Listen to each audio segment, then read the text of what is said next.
I've got more important things. Hi, everybody. We're going to get started with the third session. For those of you who are just joining us, my name is Diane Hernandez. I'm the editor-in-chief of Tulsa Law Review. And it's my privilege at this time to introduce the moderator for our third panel of speakers today, Professor Melissa Luttrell. Professor Luttrell joins the University of Tulsa College of Law after 2 years as a visiting assistant professor of law at Florida International University. Prior to entering academia, she was in private practice in Los Angeles, where her work included representing hospitals in complex civil litigation in state and federal court. Earlier in her career, she served as legislative counsel for regulatory affairs at Public Citizens Congress Watch. Her scholarship considers the appropriate use of microeconomic principles in legal decisions that relate to environmental and public health risk regulation, the ways that decision makers actually use available evidence in the absence of perfect information, and the integration of idealistic notions of what protective environmental and public health laws can and should do with the pragmatic realities of the world that actually exist. So, with that, please join me in welcoming Professor Melissa Luttrell.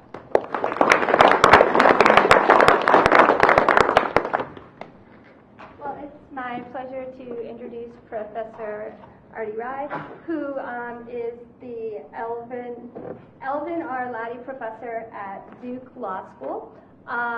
For 2 years, from 2009 to 2010, she served as the administrator of the Office of External Affairs, the U.S. Patent and Trademark Office. In addition to her many years of service as a professor at Duke Law School, she has also taught at some other law schools you might have heard of, such as Yale and Penn.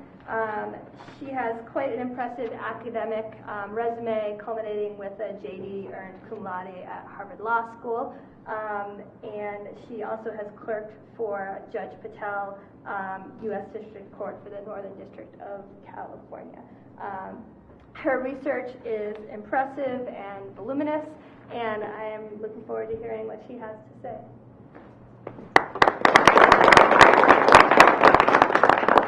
So thank you very much. I am really honored to be here to honor Professor Elhaeg. Professor Elhaeg is one of these rare polymaths that we see fewer of these days, unfortunately, in legal academia. And we can see the range of his scholarship from the fact that the panel immediately prior to lunch was talking about some of the most sublime and important issues regarding allocation questions, distributive justice, to this panel, which will go to some perhaps more mundane questions regarding antitrust, and Professor Elhaeg is an expert in that arena as well, which is, as I've indicated, just extremely rare these days to have that kind of polymath ability, and it's a real honor to be here. Now, having now introduced the fact that I'm going to be talking a little bit about antitrust, let me throw in several caveats. One is that I'm not an antitrust scholar myself. I actually do patents more than antitrust, so anything I say about the antitrust piece, if I'm wrong, please excuse that. Being a patent scholar more than an antitrust scholar, I will, of course, tailor the talk to the area of my expertise, which is patent law, as you'll see. That's what we law professors do in order to make ourselves seem smart. The other caveat is even the particular topic I'm going to cover, pharmaceutical patenting after FTC versus activists, which is an antitrust case, involves a relatively arcane area of both antitrust and patent. So for some of you anyway, antitrust and patent in and of themselves are relatively arcane subject areas. This is a particularly arcane, but nonetheless extremely important area of intersection between patent and antitrust. And I say all of that in part also because I'm going to give, although I'll try to be relatively brief so that we can have lots of Q&A, I will also give more of an outline / background of the legal infrastructure, if you will, that undergirds the Supreme Court decision FTC versus activists, which was rendered in June of this year, because one needs that legal infrastructure to understand what the issues are. So just by way of outline, my legal infrastructure piece is the Hatch-Waxman statute, which works at the intersection of patent and antitrust, And the history of so-called reverse payments in that context, reverse payments are so denominated because they're payments from the patent owner to the alleged infringer, which is the reverse of what one might expect in a litigation settlement. Then I'll talk about FTC versus activists, which was a Supreme Court decision that addressed whether these reverse payments were problematic as a question of antitrust law in the patent litigation context, but specifically in the Hatch-Waxman context. Then I'll move over, I hope with some relative expeditiousness, to the area of my expertise, which is the patent system, and why I believe the entire way the system is, the legal infrastructure, if you will, of the system is set up is completely incorrect.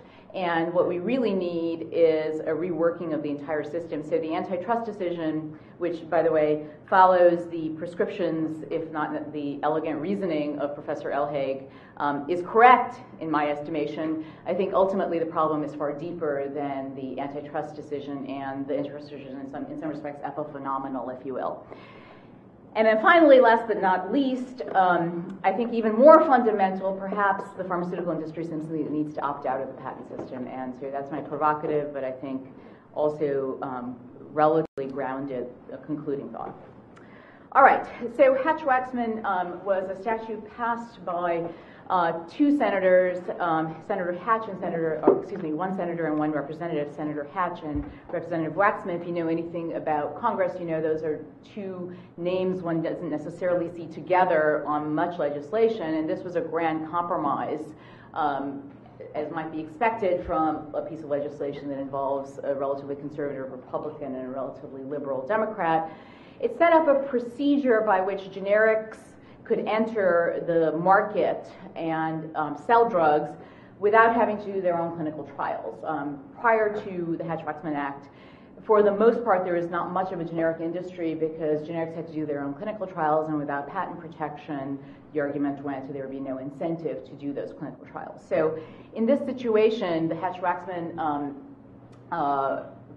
procedure comes into place so as to allow a generic to enter the market without doing the clinical trials, and rather by relying on the clinical trials done by the branded pharmaceutical companies. So the generic files something known as an abbreviated new drug application. In the context of doing that, it certifies that patents that cover the branded drug that are listed on something called the Orange Book, which used to be an actual book that was orange, bright orange, have expired, or more importantly for our purposes, are invalid or not infringed. And the certification with respect to non-infringement and or invalidity is called a paragraph 4 certification. The idea there is that we want or in part at least the rationale for setting this up in Hatch-Waxman was that we want the generic to challenge any bad patents that the branded firm might have. And having been at the Patent and Trademark Office for 2 years as their chief policy person, I can tell you without fear, I think, of seeming biased in the wrong direction, that the Patent Office issues a lot of bad patents. So this is a good thing to challenge bad patents, and the Hatch-Waxman supporters knew that. So if there's a paragraph 4 certification, the brand name can file an artificial infringement suit. There isn't actually necessarily any infringement going on. The generic doesn't necessarily have to launch in order for the brand name to file the infringement suit. It must do this within 45 days, and the launching of this artificial infringement suit gives the branded firm a 30-month automatic stay of FDA approval with respect to the generic drug. So it operates somewhat like an automatic preliminary injunction, if you will. And for a while, prior to certain 2003 amendments, branded pharmaceutical companies were stringing these stays together so as to get extended patent life even on some pretty dubious patents. That was limited by the 2003 amendments in the Medicare Modernization Act that limited them to 1 stay, although they do get that 1 stay automatically. All right. So more legislative infrastructure, importantly. This is a very complicated statute.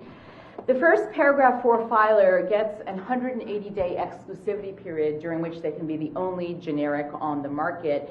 And this was intended as an incentive. It was intended deliberately as an incentive by the framers of Hatch-Waxman to bring paragraph 4 challenges to challenge bad patents. One of the arguments being made, and here I'll get to economics speak, I apologize for that, is that challenging a bad patent is a public good because you invalidate the patent as against the world, even though you incur litigation costs only as you incur all litigation costs yourself.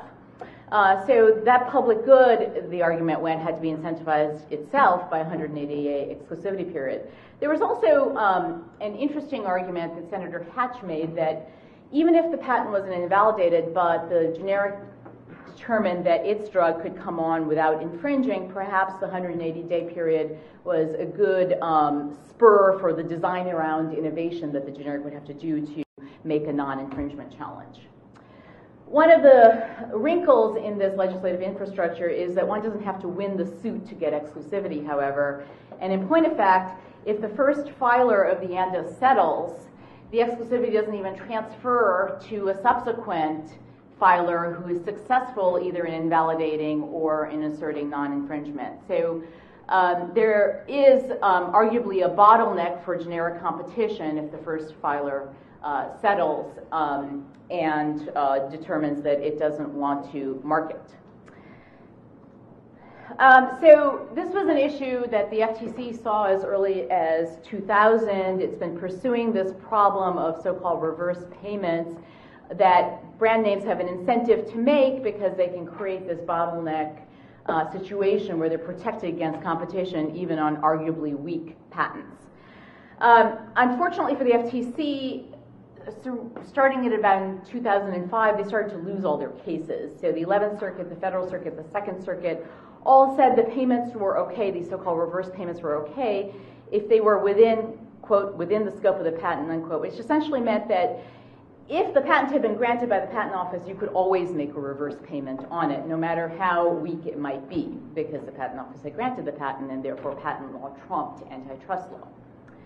And not surprisingly, reverse payments increased substantially after that time, and according to one study, 70% of settlements in 2012 were of the reverse payment variety. So arguably a lot of shielding of bad patents going on, the so-called evergreening that some of you may have heard of in the more popular press.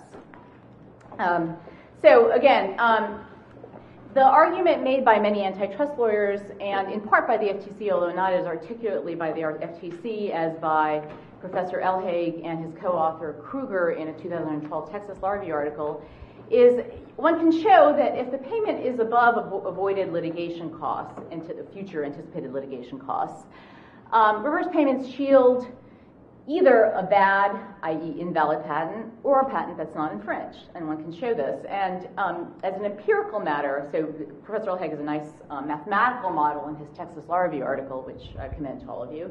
As an empirical matter, Professors Hemphill and Bhavan Sampat have done really excellent empirical work showing that these paragraph 4 challenges are generally not on the core patents that pharmaceutical firms hold, but rather on what they call, and others have called, so-called secondary patents. So these are usually patents on chemical variants or formulations or methods of use. And they typically, having now spoken to a fair number of generic firm lawyers who litigate these cases, it seems like these sorts of patents typically fall into two buckets, and one can tell this fairly quickly if one is a patent lawyer. They're either susceptible to an invalidity challenge, that's bucket 1. They're going to be hard to avoid because the FDA won't let you avoid them and get your generic on the market, but they're usually going to be susceptible to an invalidity challenge, or they're easy to avoid. So either way, they shouldn't deter competition, yet with a reverse payment they can. So this is from a nice summary of the Hemphill and Sampat empirical work that they published in Science magazine in March. It shows graphically that basically you have a lot of situations where, in most of these situations where there have been challenges, they are on secondary patents. These are outcomes for all the paragraph 4 challenges between 2000 and 2008. The secondary patents, if they go to litigation, involve primarily generic wins, not surprisingly.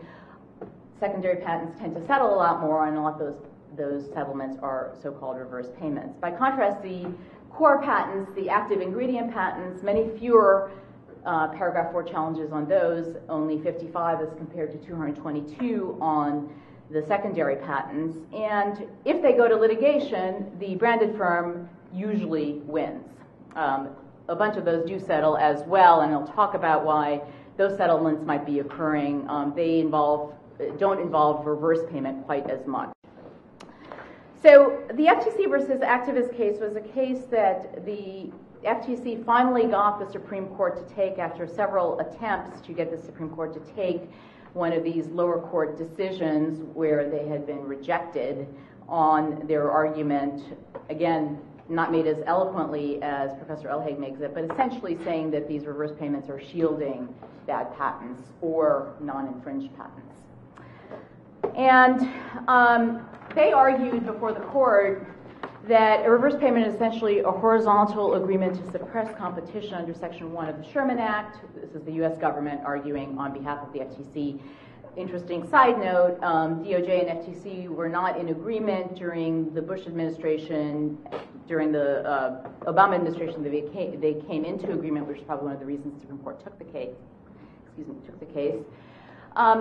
make the point in their brief, the U.S. makes the point in their brief, that the reverse payments disturb the alignment of the generics incentive to promote the public's interest in access,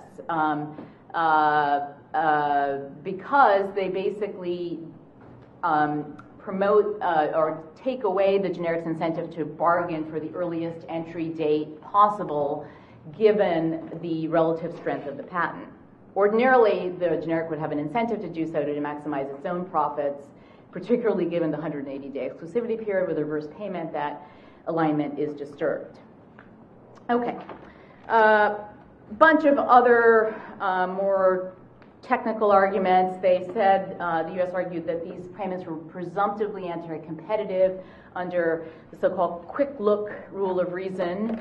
The presumption could be rebutted, according to the U.S., if the consideration in the reverse payment was for unrelated property or services or equal to avoided litigation costs. The U.S. also made the point that reverse payments are, quote, virtually unknown, unquote, outside the Hatch-Waxman context, and this is because the settlement with the first filer buys peace in the patent, buys patent peace, if you will, even with respect to a bad patent, because no one else really has an incentive to challenge the patent. No one else can get the 180-day exclusivity.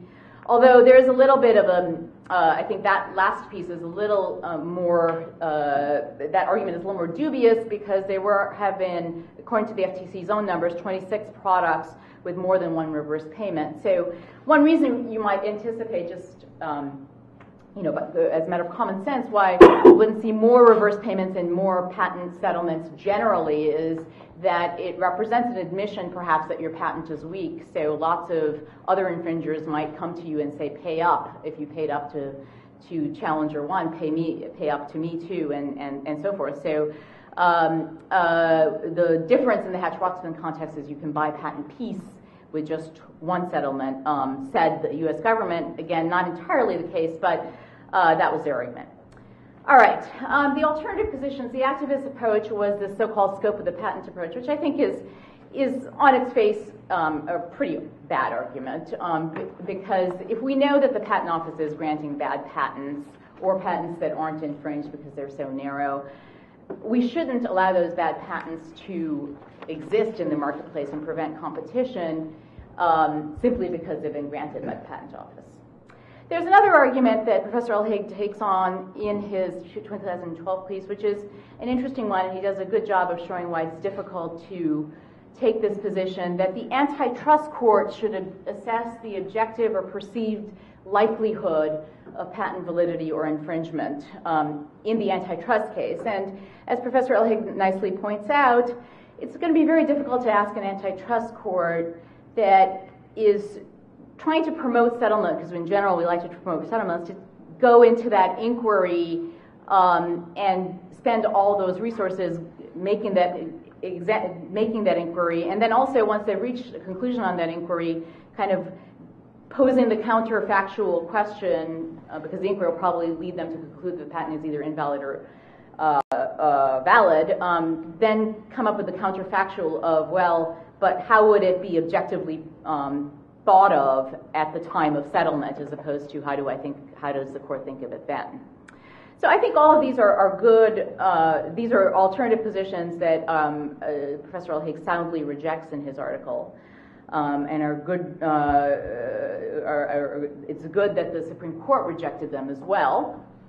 And what the Supreme Court did, although it nominally rejected the quick rule of reason approach advanced by the U.S. government, it did perhaps go along with a large piece of that approach by saying that the antitrust court looks on a case-by-case basis at the size of the payment, and if the size of the payment is greater than the payer's anticipated future litigation costs, there's probably a weak patent there. One looks at independence from other services for which it might represent payment. Those first three factors take us very close to what the U.S. government was advocating. The fourth factor is where I would call it the fudge factor. Justice Breyer threw in this lack of other convincing justification, and no one knows what that means, which is why I think, unfortunately, the opinion is not as clear as it could be.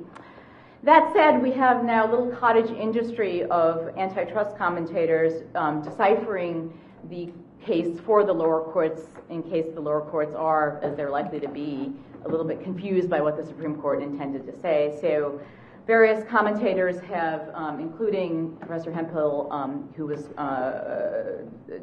heavily involved in the case, have issued kind of their opinions regarding what the Supreme Court opinion says.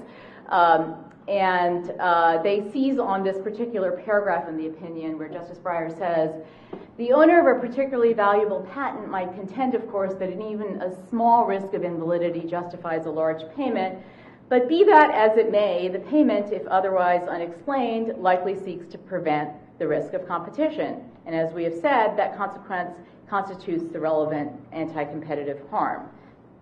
Sorry.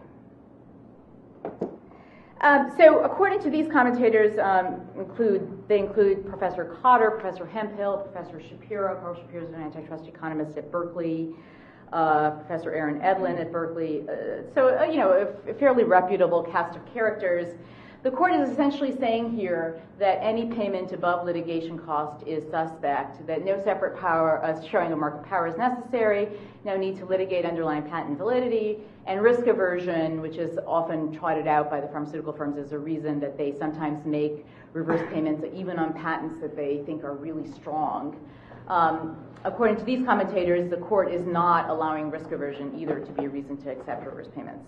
Now, I hope they're right. I think that would be an appropriate position. I'm not sure FTC versus Actavis gets us there. But let's assume, for the sake of argument, that that's what FTC versus Actavis means. And as I said, I think that's probably a good way to go as a normative policy matter. Even so, I still don't think bounty-driven, and I would call the 180-day exclusivity a bounty-driven litigation schemes are the way to deal with this issue. Obviously, there's the expense of litigation prior to the settlement, and for better or for worse, there's probably going to be some further elucidation of information that's going to happen before the settlement, just because without a claim construction, and that's a term of art within patent law, it's going to be hard for the parties in question to have the same estimates of the patent validity. But more importantly, and this is where I put on my patent hat, I think litigation has a very, very significant risk of inaccuracy in this context, particularly because of the role of juries. And there's a lot of literature on why juries are not a good idea in the patent context, and I think they're a particularly bad idea in this context. There's a good administrative law argument. I also teach administrative law argument to be made that Professor Duffy tried to make to the Supreme Court, but they didn't fight it for a cert petition, and fight on it for a cert petition, that juries shouldn't, as an administrative law matter, have the power to adjudicate what the patent office has done already. So in any event, so I think juries are a big problem here, and Professor Elhaig has made the nice point that settlement, even without reverse payments in litigation, may be suboptimal from a social welfare standpoint, and you can read his article for the very elegant demonstration of why, but I'm convinced by that argument as well. So I think that this whole system is fundamentally broken. So, for example, there should be no reason, in my estimation, for the 67% of cases that are litigated to a final judgment in the active ingredient context to have to go that far. That just seems to me likely to lead to delayed generic entry, or an inaccurate resolution. On the secondary patent context, the delayed generic entry is even more problematic because the patent is likely to be invalid. And so it seems to me that what we need is an administrative approach, and I teach administrative law, so not surprisingly, that's my view. The intuition here is that patents don't need to be probabilistic. So in the patent literature, we hear a lot of discussion. Carl Shapiro and Mark Lemley coined this term a long time ago. The patents are inherently probabilistic, and therefore nobody really knows whether a patent is valid or invalid until they really examine it. It's sort of like quantum physics. You don't know whether something's a particle or a wave until you look at it. Here, though, we don't need to operate in this vague realm of probabilities. We've got a very small number of Orange Book patents every year. The reason we generally have to operate in this realm of probabilities is because the Patent Office issues 250,000 patents a year, 250,000, most of which don't matter. Maybe 1 to 5% matter. So, in general, we don't want to do re-examinations, which is something you can do at the Patent Office on most of the patents the Patent Office issues. But these 250 OB patents are likely to be pretty important. In fact, I would say that they're almost by definition pretty important. So if you do a re-examination right away, if the patent is upheld, even if that's not an automatic, it doesn't automatically result in the patent being completely bulletproof in a court setting, it certainly provides lots of information going forward to the parties that might subsequently litigate. And even if it's not just a question of validity, but also a question of infringement, you do get a claim construction out of every examination. Now, that's really getting into the weeds of patent law, but suffice it to say that you get lots of information very early on into the system, so this quantum physics approach doesn't need to be utilized if we do re-exam. And that's a very cheap way of doing things, about $50,000 per re-exam at the high end. Now, that would be the optimal solution, I think, if we're going to go with this administrative approach. There's also, and for reasons of time, I'll go through this quickly, there might be some reason that certain pharmaceutical firms might prefer an alternative administrative approach that would involve re-examination only at the time when the paragraph 4 challenge takes place. That may also be better from a social welfare standpoint because you have an adverse party, a concrete adverse party, to bring the best argument against the patent being valid or not infringed at that point. But either of those two approaches strikes to me as superior to a litigation-based bounty approach, which I think is quite faulty. All right, I have 3 minutes, and I will make my last point, which I think is the most interesting. There's some other features that we can talk about that would be involved in an administrative approach, but not necessary to get into that kind of level of weeds. Unfortunately, the real world after activists and the American Invents Act, which does set up these re-examination proceedings, is not going to be nearly as clean as my optimal administrative procedure system. We do have a little bit of this going on already, so it's early days. Let's hope that the administrative approach takes a firmer hold, even though it currently, because of the way the American Invents Act, which I was helped do policy analysis on, so I do have some bias there. Even so, the American Invents Act is not optimal in some respects with respect to the administrative procedure setup. But let's hope it creates a greater momentum towards administrative approaches. All right, so this is my final slide, and here I do think that there is going to be some momentum in Congress fairly soon. I'm having a conference, just to let you know, in November in DC, making a case for this along with several other foundations or organizations. I'm not sure the patent system is worth the candle anymore for the pharmaceutical industry. It's really not clear how well it works.